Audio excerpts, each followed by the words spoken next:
예, 안녕하십니까. 경희대학교 이경전입니다. 오늘 이런 중요한 자리에서 발표를 하게 돼서 영광으로 생각하고요. 오늘 주제는 AI 에이전트 이코노미 구축을 위한 민간의 준비와 정책 방향 이렇게 잡았습니다. 한 30년 전이죠. 1997년 제가 이 책을 발견하고 상당히 놀랐었는데 당시 97년에 제가 이 책을 읽었던 기억이 납니다. 던 탭스커트라는 분이 디지털 이코노미라는 책을 냈고 당시 그때 제가 미국에 있었는데 이 책을 접하면서 이제 1993년, 92년에 이제 웹 브라우저가 등장하고 야후와 아마존이 94년에 창업하는 그런 시기였죠. 아직 구글과 네이버는 창업하지 않았던 구글과 네이버는 1998년에 창업을 했거든요. 그런 상황에서 이제 인터넷에 의해서 어떠한 이코노미의 형태가 나타날 것인가를 이 던 탭스커트가 디지털 이코노미라는 책, 또 블루프린트 for the 디지털 이코노미 이런 책들을 99년에 내면서 그 당시에 이제 미국 정부의 그 상무성에서는 이제 반응을 했습니다. 그래서 The Emerging Digital Economy라는 책이 98년에 나오고 99년에 또 The Emerging Digital Economy 2라는 책이 나왔습니다. 제가 오랜만에 검색을 했더니 다 옛날 정부 자료가 다 그대로 남아 있어요. 우리나라는 많이 없어져 있는데 이런 건 참 미국이 잘하는 것 같습니다. 그래서 이렇게 이제 미국 상무부가 당시에 인터넷 등장에 따른 어떤 새로운 이코노미 연구를 주도했고 그것이 이제 오늘날의 미국의 어떤 플랫폼 이코노미, 디지털 이코노미의 어떤 원동력이 되었다고 생각을 합니다. 그래서 오늘은 그러면 이제 AI가 나오면 이제는 어떠한 이코노미로 갈 것인가를 좀 논의하는 그런 것이라고 생각합니다. 오늘 주제가 AI로 부강한 나라, AI로 부유하면서 강력한 국방, 부유한 경제와 강력한 국방을 가지는 나라를 어떻게 만들 것인가가 오늘의 주제이기 때문에 저는 오늘 경제 파트를 이제 말씀을 드립니다. 그러면 이제 AI가 초거대 AI가 나오고 슈퍼 인텔리전스가 나오면 걔가 모든 걸 다 하기 때문에 우리 인간은 노예가 될 것이고 그냥 우리 인간은 그냥 직업을 다 잃고 기본소득을 받아가면서 마치 공산주의처럼 살아갈지도 모르겠다라는 생각을 하는 분들도 있습니다. 하지만 최근에 나온 논문들을 보면 그렇지 않다라는 것입니다. 제가 이렇게 보여드린 논문들이 결국 AI가 발전해도 중앙집수지 계획은 불가능하고 시장 경제는 계속 유지될 것이다.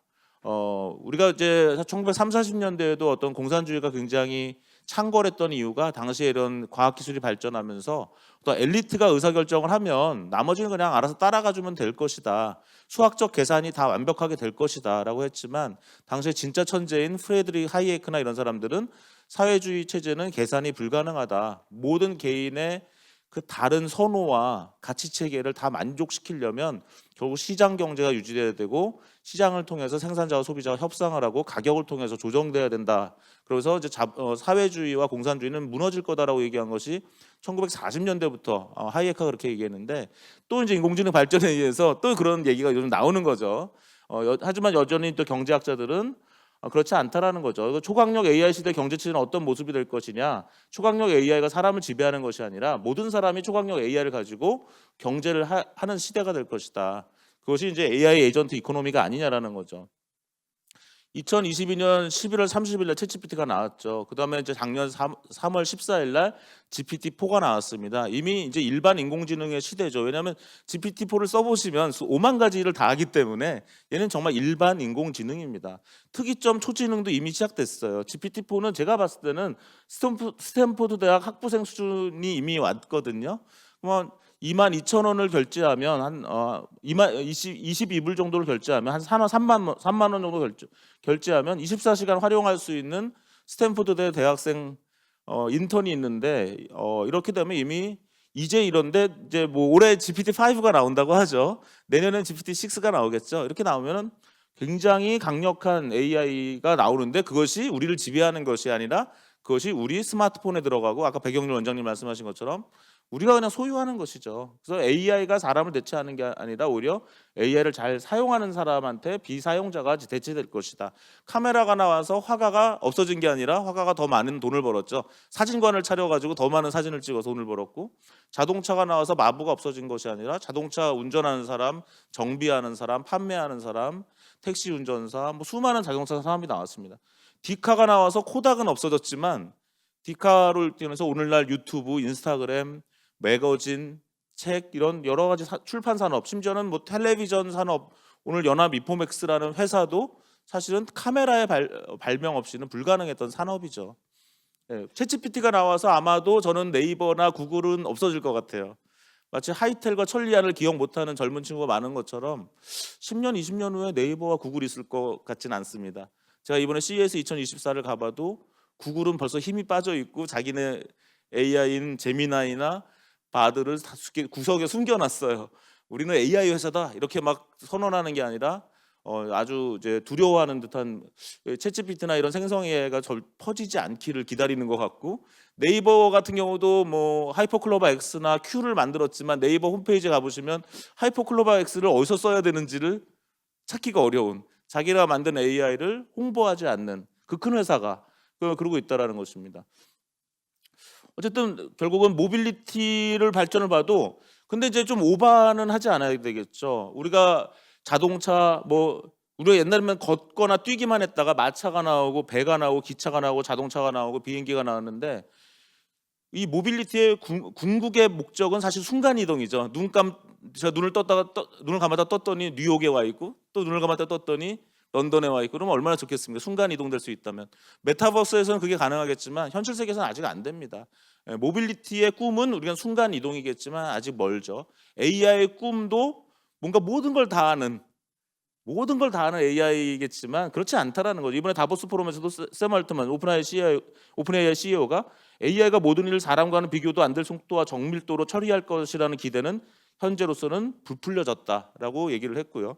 AI가 실수를 저지를 수 있다는 점을 알고 한계를 이해하는 것이 필요하다라고 며칠 전에 얘기를 했습니다. 하지만 우리는 너무너무 놀라고 있죠. 챗GPT가 나오고 나서 정말 30년 만에 기술혁명이 나왔습니다. 그래서 이제 많은 것들이 대화형으로 바뀔 것이고요. 그다음에 AI를 이용해서 빨리 문서를 만드는 사람, 컨텐츠를 만드는 사람이 이길 수밖에 없는 시대가 온 것이고, 또 이 5만 가지를 하는 AI를 잘 활용하는 사람. 그리고 오늘 강석훈 회장님 말씀하셨지만 AI의 중요한 건 생산성이다.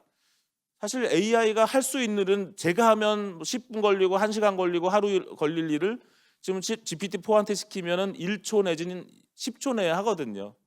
그러면 얘가 할 수 있는 일이 늘어나면 늘어날수록 생산성은 정말 많이 높아지기 때문에 오늘 강석훈 회장님이 강조하신 이 AI를 가지고 한국 경제를 견인할 수 있다, 혁신할 수 있다, 이런 메시지는 정말 중요했던 것 같습니다. 제가 최근에 썼던 글에는 이제는 우리가 저녁 6시에 퇴근할 때 잘 가, 내일 아침에 봐, 이렇게 얘기하고 헤어지고 싶지만 사실 한마디 더 해야 되는 게, 그런데 너는 네 AI한테 일 시키고 퇴근하는 건 맞니? 우리 인간은 쉬는 건 맞는데 AI는 쉴 필요가 없잖아. 그러니까 내일 아침 9시까지 너의 AI한테 일을 좀 시켜놓고 가면 더 우리 회사가 더 발전하지 않을까? 개인적으로 더 발전하지 않을까? 이런 생각을 해볼 수 있다라는 것입니다. AI는 뭐 지금 거품일까요?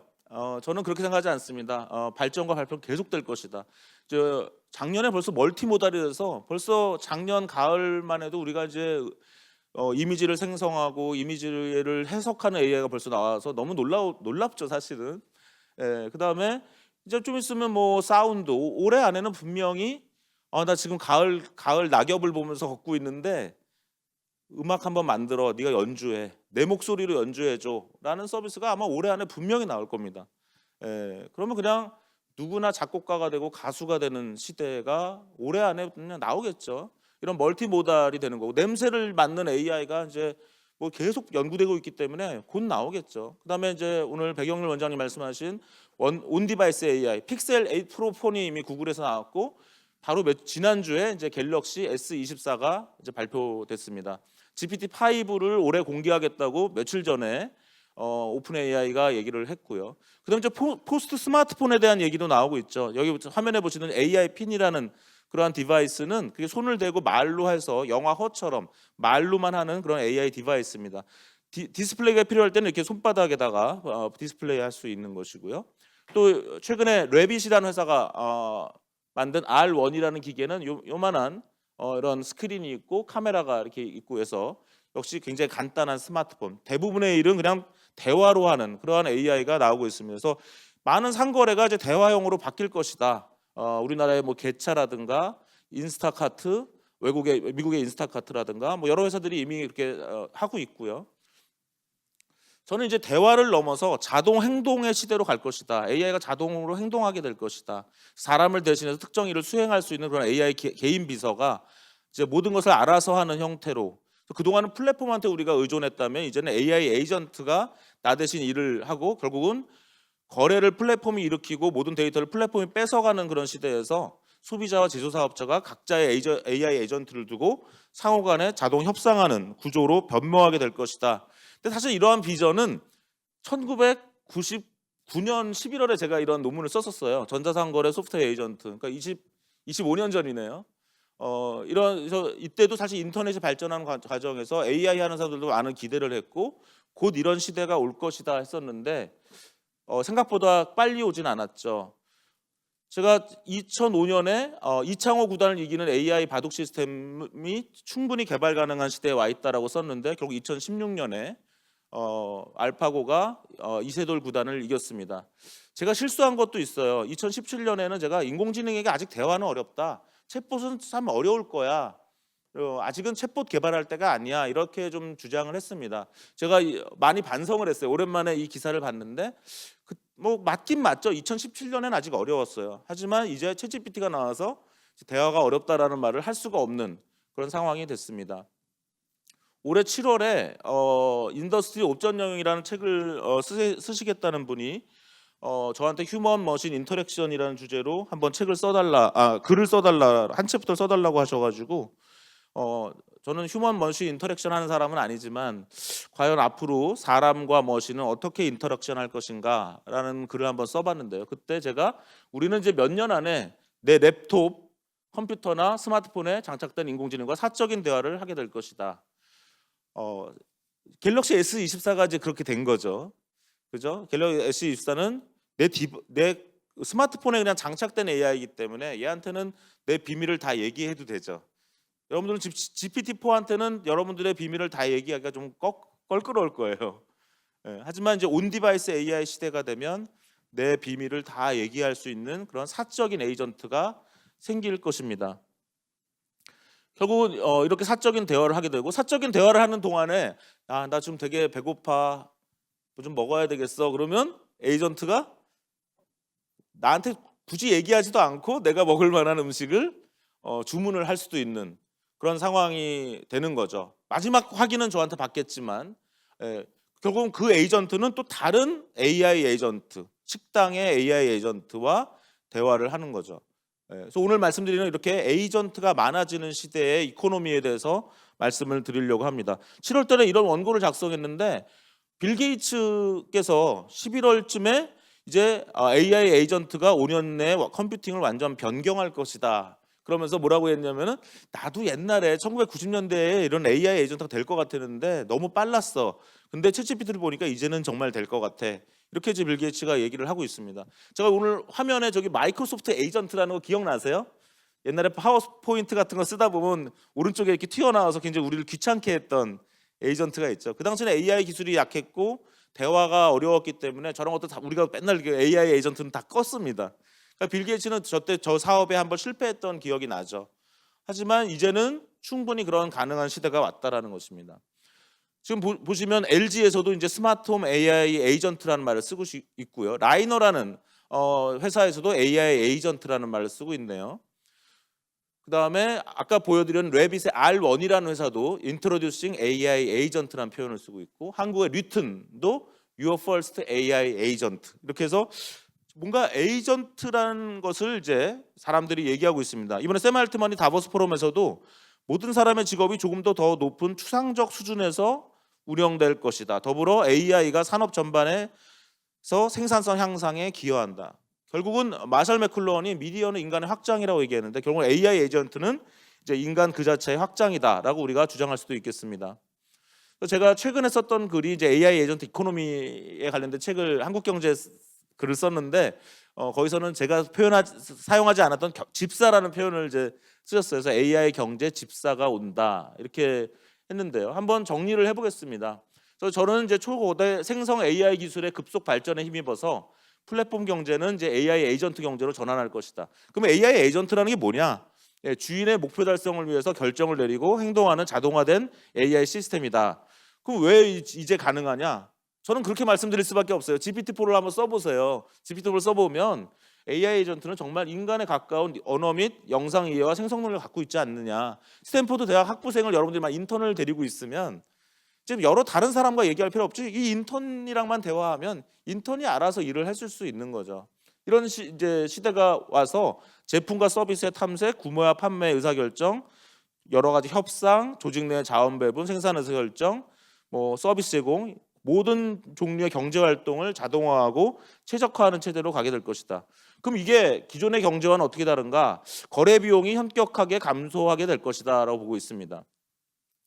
플랫폼 경제는 굉장히 큰 기여를 했죠. 배달의 민족 좋았어요. 코로나 시대에 만약 배달의 민족 같은 음식 배달 서비스가 없었다면 많은 요식업이 망했을 것이고 많은 소비자들은 집에서 음식을 배달받아서 먹을 수 없었겠죠. 정말 잘했어요. 그런 플랫폼이 있는 건 정말 좋았지만 하지만 그렇게 해나가면서 점점 그 사업자와 소비자의 접점을 플랫폼이 독점하게 됩니다. 그래서 배달의 민족에 가입되어 있는 어떤 식당들은 내가 어느 소비자한테 이 음식을 팔고 있는지 알 수 없는 상태에서 그냥 그저 음식만을 만드는 공장으로 전락한다는 거죠. 어떤 사업자라기보다는 플랫폼한테 많은 독점을 이제 허용할 수밖에 없는. 그래서 그런 것들을 뭐 플랫폼을 규제하자고 하지만 규제하게 되면 어떻게 될까요? 플랫폼은 점점 더 독점성이 강해질 것입니다. 그래서 정부가 함부로 정부와 국회가 규제하는 것에 대해서도 저는 반대하는 편입니다. 그래서 결국 이런 것들을 해결하는 방법은 AI 에이전트가 있어야 되는데서 플랫폼의 갑질은 AI 에이전트의 봉사로 전환될 것이다. 왜냐하면 소비자와 생산자가 각각의 AI 에이전트를 두고 경제 활동을 시킬 수 있기 때문에 그다음에 데이터도 이제는 플랫폼에 집중하는 것이 아니라 사용자와 에이전트에 분산하게 될 것이고 이런 것들을 지원하는 기업들이 발전하게 될 것이라고 봅니다. 애플 TV에서 파친코라는 드라마 시리즈를 너무 재밌게 봤는데 아직 에피소드 2가 안 나와서 기다리고 있습니다. 거기 보면 선자라는 아마 주인공이 나오고 이제 부산에 영도 뭐 다리였나요? 거기는 그 시장 해산물 시장에서 나오는 내용이 있는데 거기 보면 제가 이 영상을 틀고 싶지만 저작권 문제로 틀지는 않겠습니다. 그래서 이제 보통 많은 어민들이 샐러드 이제 어떤 이 생선은 금방 썩잖아요. 금방 썩기 때문에 그 두려움이 있죠.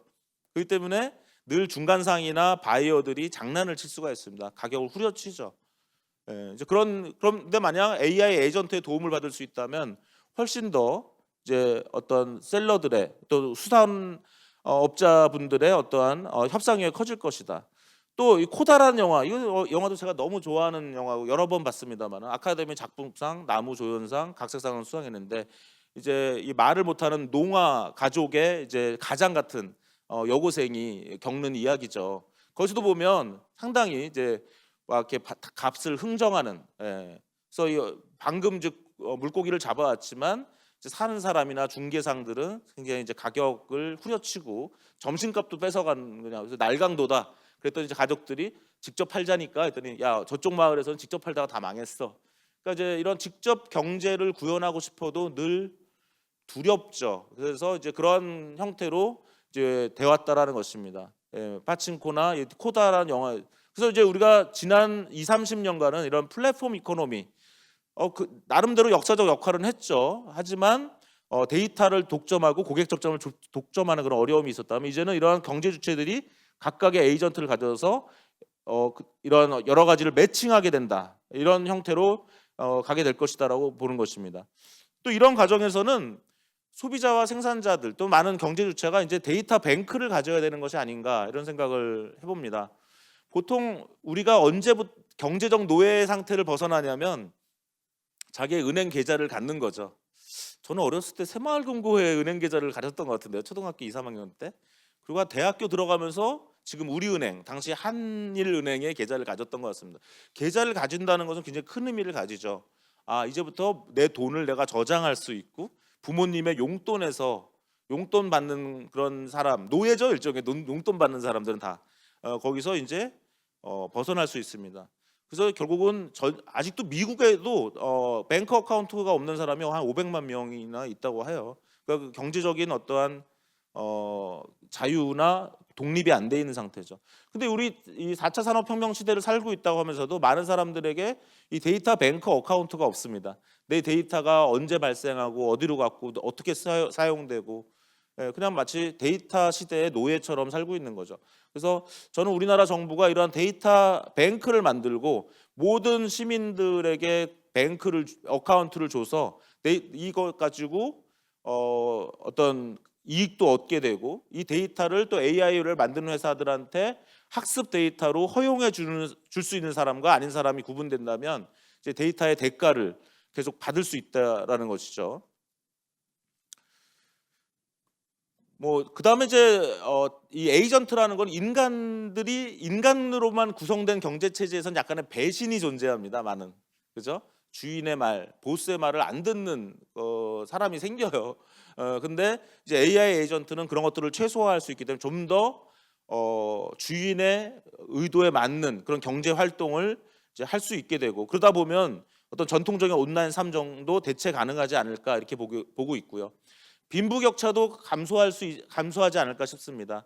현재 플랫폼 경제의 큰 문제는 플랫폼을 만든 사람들이 굉장히 큰 돈을 버는 그런 데이터와 고객 접점을 독점함으로써 격차가 커지지 않았는가. 하지만 AI 에이전트 경제 체제는 고객 접점이 생산자한테 직접 가기 때문에 좀 더 생산자들은 좀 더 소비자한테 맞는 맞춤형 생산을 할 수 있고 그다음에 재고도 줄일 수 있고요. 소비자는 에이전트를 활용한 소비를 통해서 복지가 올라가고 낭비 없는 소비가 되고 또 시간적으로 더 여유로워질 수 있다.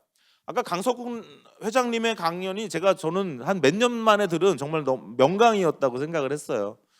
AI를 통해서 한국의 경제와 사회를 어떻게 변혁시킬 수 있는가를 굉장히 보여준 해안이었다고 생각을 하는데요. 저는 오늘 그냥 좀 더 그 정도 수준은 안 되지만 AI가 경제와 어떤 관계가 있는가를 좀 말씀드리면 이 노벨 경제학상을 수상한 더글라스 노스를 인용할 수밖에 없을 것 같습니다. 더글라스 노스의 평생의 주제는 어떤 나라는 왜 잘 살고 어떤 나라 잘 못 사느냐. 남한은 이렇게 잘 살고 북한은 밤에 불이 이렇게 다 꺼져 있나. 그 이유는 재산권을 잘 보호해주고 그걸 잘 활용하게 해주는 사회 그리고 그 활용에 있어서 거래 비용을 줄여주는 사회가 번영하더라. 이거를 실증적으로 밝혀서 노벨 경제학상을 받았는데요.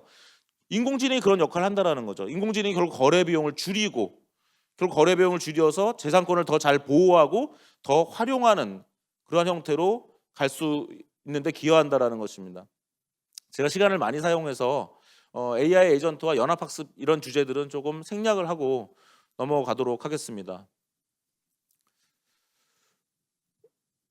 데이터에 관련해서 좀 재밌는 의견을 하나 드려보죠. 옥스퍼드 대학의 카리사 벨리즈가 작년 11월에 글로벌 리더스 포럼에 와서 한 말이 이 개인의 데이터는 인간의 장기, 이 콩팥 뭐 이런 거 우리가 잘 팔지 못하잖아요.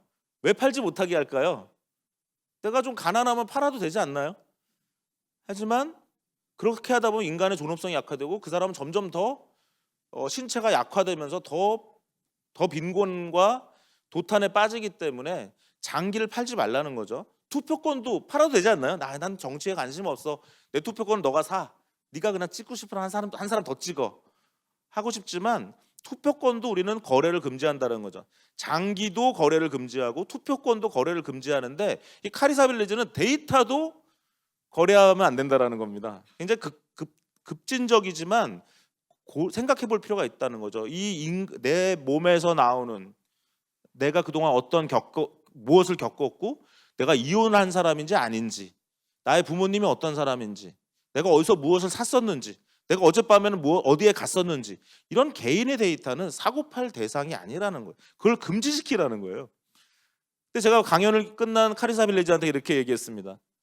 너무 좋은 아이디어인데 근데 금지하고도 AI를 발전시킬 방법이 있다.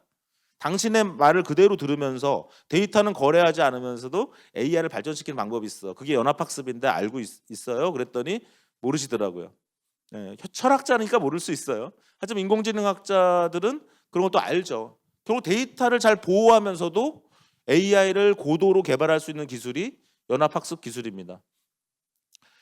지금 오픈 AI는 큰일 났죠. 뉴욕타임스와 큰 소송에 걸려서 굉장히 곤란을 겪을 가능성이 있습니다. 지금 우리나라의 많은 언론들도 이제 뭐 복제 금지 이렇게 써 있는 게 아니라 밑에 또 하나 더 있던데요. AI 데이터 학습 금지 이렇게 써 있습니다. 많은 언론도 이제는. 그래서 내 기사를 너네 AI 엔진에 학습에 사용하지 마. 너무나 당연한 것 같아요. 왜 대가 없이 남의 거를 그냥 가져가죠? 기자님들이 힘들게 만든 기사를 그냥 학습에 쓴다? 그건 말이 안 되죠. 잠깐 그렇게 될 수는 있습니다만 이제 해결해야 됩니다. 이제는 데이터한테 가치를 줘야 되고 연합인포맥스는 연합인포맥스의 데이터 계좌가 있어야 되는 거죠. 모든 개인도 자기의 데이터 계좌가 있고 내 데이터 가지고 너를 AI 만들 거야? 그럼 돈 내. 적절한 가치를 제공해. 근데 그걸 내가 다 협상할 수 없으니 나의 데이터 뱅크가 그걸 협상해주고 마치 나 대신 돈을 빌려주고 이자를 받아주는 것처럼 그렇게 갈 수 있다라는 것이죠. 샘 알트먼도 이번 다보스 포럼에서 컨텐츠를 위한 새로운 경제 모델이 개발될 것이다 이렇게 얘기를 했고요. 그래서 결국은 세일즈포스의 CEO도 결국 시장에서 공정한 가격으로 컨텐츠 제작자를 보호하는 그런 것이 있는데 이런 것들을 다리 역할하는 기업이 아직 없는데 이런 것들이 해결돼야 된다 이렇게 이야기를 하고 있습니다. 마지막으로 제가 좀 연구하고 있는 이렇게 AI 에이전트 이코노미의 상황을 하나 보여드릴 만한 그런 거를 저희가 자비스 저스트라고 한번 이름을 지어봤습니다. 자비스는 이제 아이언맨의 에이전트죠. 그래서 아이언맨의 주인공이 계속 뭔가 어려움이 있을 땐 늘 자비스를 부르죠. 참 진짜 먼 미래라고 생각했는데 이제는 굉장히 가까운 거예요. 아까 말씀드린 갤럭시 S24에다가 온디바이스 AI를 넣으면은 이제 그런 에이전트를 누가 잘 만들어 줄 거냐의 경쟁이 이제 되는 것입니다. 그래서 자비스 저스트라고 붙여봤습니다. 저스트라는 건 지금 막 바로 또는 공정하게. 그래서 JJ라고 부르는데 JJ는 또 우리 하얏트 호텔에 JJ 마우니스 아시죠? 추억의 장소. 최근에 3개월 전인가 새로 열었습니다. 그래서 이제 JJ 가면 뭐 남녀 노소 즐겁게 춤추고 음악 들으면서 서로 또 사귈 수 있는 JJ라고 한번 이름을 붙여봤는데요. 그리고 이렇게 서로 만나는 겁니다. 아까 박경영 회장님께서 좀 말씀을 주셨는데 대화로 그냥 만나는 거예요. 지금 또 제가 그려본 겁니다. 이거 제가 그려보라고 그랬어요. 아이언맨의 개념이랑 JJ 마우니스의 개념을 가지고 한번 그려봐 했더니 이렇게 JJ라고 그림을 그려줬습니다. 뒤에 사례를 먼저 한번 보여드릴게요. 저희 연구진에서 실제로 사용했던 사례입니다. 자비스 저스트입니다. JJ입니다. 무엇을 도와드릴까요? 야, 이번 주 주말에 갑자기 일정이 돼서 콘서트를 못 가게 생겼어. 어떻게 하셔야 되죠? 되게 곤란하시죠? 근데 이럴 때 그냥 자비스 저스트한테 얘기를 하는 거예요. 그랬더니 이런 분들과 연결해 줄 수 있다. 또는 26살 여자인데 IT 업계에서 일하고 있고 캠핑을 좋아해. 취미생활이 같은 남성분을 구해요. 이렇게 했더니 이제 연결을 해주는 거죠. 네. AI가 이제는 대화를 인식할 수 있기 때문에 근데 이건 아직 챗GPT나 네이버나 카카오톡은 해주질 못해요. 그랬더니 나보다 나이가 많은 사람은 없을까? 이렇게 했더니 또 좀 더 걸러줍니다. 이것도 GPT-4가 그린 JJ의 로고고요. 이렇게 남녀간에 소개팅에도 사용될 수 있을 거고요. 친구 찾기. 네, 뭐 나는 뭐 남녀 문제가 아니라 그냥 20대 여성이고 유머 감각이 있고 솔직하면서 열정적인 동년배가 없을까? 뭐 이런 분 이렇게 찾을 수 있다는 거죠. 배낭여행 가고 싶은데 혹시 경험 있는 사람 중에 함께 갈 수 있는 사람은 없을까? 지금은 우리가 뭔가를 이렇게 찾으려면 어떠한 특정 카테고리의 앱에 가야 되는데요. 지금 많은 사람들이 얘기할 때 그런 앱이 다 없어질 거라고 얘기하죠. 그냥 대화로 그냥 택시 탈 때는 택시 앱을 찾아야 되고 물건 살 때는 어딜 쿠팡을 가야 되고 음식할 때 배달의 민족을 가야 되고 이거 이제 몇 년 안 남은 거죠. 그냥 내 에이전트한테 택시 불러줘 하면은 티맵 택시도 연락하고 카카오 택시도 연락해가지고 거기서 제일 빨리 오는 택시. 그럼 카카오 택시는 더 빨리 택시를 잡아주려고 애를 쓰겠죠. 독점이 해체되는 거죠.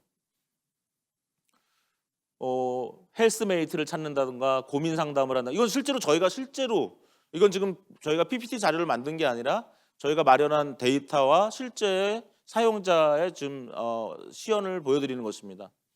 무료 나눔, 뭐 애완동물 돌봄 이런 것도 되게 재밌죠. 아, 나 내일부터 5일 동안 여행을 가야 돼. 우리 집 강아지 돌봐줄 사람 없어? 어디서 찾아야 될지 모르는데 이렇게 예를 들면 동네에서 갑자기 나타날 수 있는 거죠.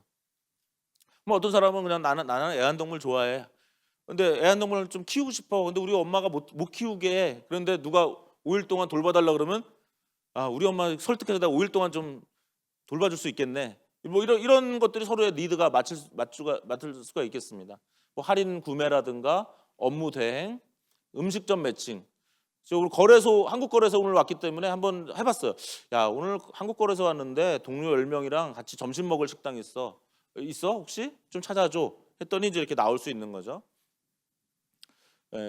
좀 더 오늘의 나의 니드를 말로 그냥 표현할 수 있는 거죠. 말로 표현하면 그것이 더 맞는.